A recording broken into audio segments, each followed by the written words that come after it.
scarcity of raw materials. Energy revolution. Urbanization. Sustainability.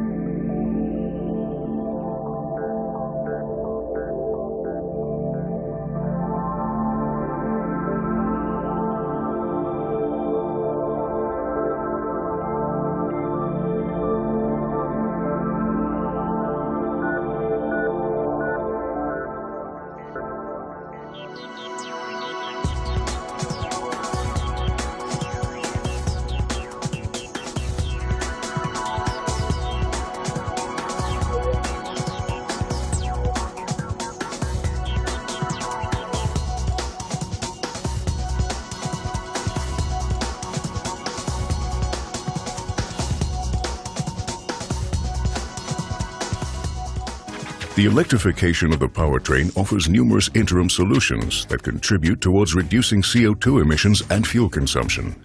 The new hybrid module from Schaeffler, for example, offers a modular solution for a wide range of powertrains in order to meet future legal requirements with regard to emissions and fuel consumption. The modular hybrid system is flexible and can be specially designed to suit different transmissions and engines, thereby providing an advantage in terms of efficiency of approximately 22% for all conventional transmission types.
Honda is dedicated to realizing even greater performance from its innovative hybrid system. To achieve this goal, we're moving forward with new improvements to its main power source, the gasoline engine, along with advances in the IMA, Integrated Motor Assist System, which provides supplementary power. The newly engineered iVTEC engine off automatically. Then, as soon as the brake is released, the engine jumps into action. As the vehicle begins to accelerate, the engine's low-speed cam lobes operate the intake valves. Power from the electric motor is added to deliver ample torque.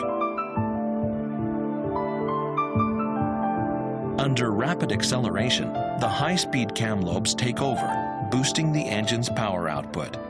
The engine and the motor together deliver a burst of acceleration.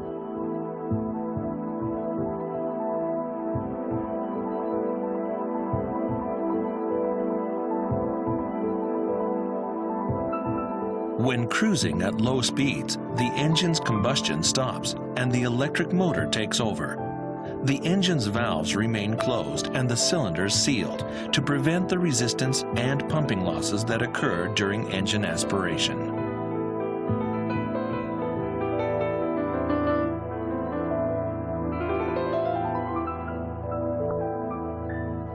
When accelerating gently or cruising at high speeds, the engine operates on its own using the low-speed cam lobes to optimize fuel efficiency.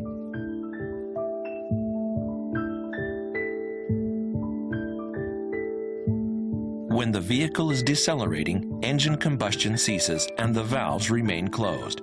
The motor becomes an electric generator, very efficiently recovering the kinetic energy released during braking.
to simplify here and put hybrids in 4 categories: mild, full or strong, plug-in, and performance. First, what's a hybrid? It's a car with 2 power plants. That could be any 2 kinds of power plants, but in modern parlance it means a combustion engine and an electric motor. These 2 power plants can either work in parallel, both helping move the car at the same time, or in series, handing off back and forth to each other. Another key trait is regeneration. Not growing a new leg, but charging the battery when you brake or coast. The electric motor then flips modes and turns into a generator as the car's momentum turns it. And of course, hybrids have a large motive battery separate from the auxiliary battery that you see in your current car or tossed on the side of the road. Let's look at the parts that make up a hybrid powertrain. Now, you start with a combustion engine and a fuel supply, just like any other car. And by the way, it's almost always a gas engine. There are diesel hybrids out there. They're exceedingly rare. There's a motor generator. That's that motor that sometimes works as a generator, typically wedged in between the gas engine and the transmission. Working one way, it's a motor. Being worked by the car, it becomes a generator to put juice back in the battery. A motive battery, usually nickel metal hydride, but increasingly lithium ion. And these are big batteries, much bigger than the one you get jump started. Not unlike a very large version of what's in your laptop or your smartphone. An extra cooling system. Because that battery has got to be maintained at a critical temperature, and it can't share the cooling system for the engine because this runs way hotter than the battery would be happy at. A battery wants things substantially cooler. Then you get to the inverter and the converter. The inverter changes DC to AC. Batteries store DC. The motor wants AC. The converter changes voltage, stepping up or down, depending who is asking for what within the hybrid system. You've got an ECU, that's an electronic control unit that makes all this stuff work together. And finally, if you've got a plug-in hybrid, there's an onboard charger, which is not just the cable that goes to the wall, but it's circuitry inside the car that pulses that juice to the battery the way it wants it. Now I think you can see why they charge a few grand more for a hybrid. Now, the 4 ways all this tech hits the road. Mild hybrids. A mild hybrid basically uses an electric motor to help the combustion engine, but never take over moving the car by itself. It may be mild, but it's a useful architecture because combustion engines are really lousy at generating a lot more power when you need it right now, like from a stop or when you're passing. Electric motors are really good at giving an instantaneous push at exactly those times. So they jump in to help the combustion engine. Mild hybrids usually have more modest electric motors and motive batteries, so they tend to have less of a hybrid premium cost. Examples of mild hybrids include the GM E-Assist system, which you'll find on the Chevy Cruze Eco, for example. So simple. It works basically like an alternator, helping the engine through a flexible belt. And the Honda Insight also made headlines as being one of the first really affordable, dedicated hybrid models after the Prius. Which brings us to full or strong hybrids. Strong hybrids have the option to run on electric only for meaningful distances and speeds. Let's say up to a handful of miles at city speeds. These kinds of hybrids have larger batteries and motors and typically more sophisticated power blending system where the engine and the electric motor power meet.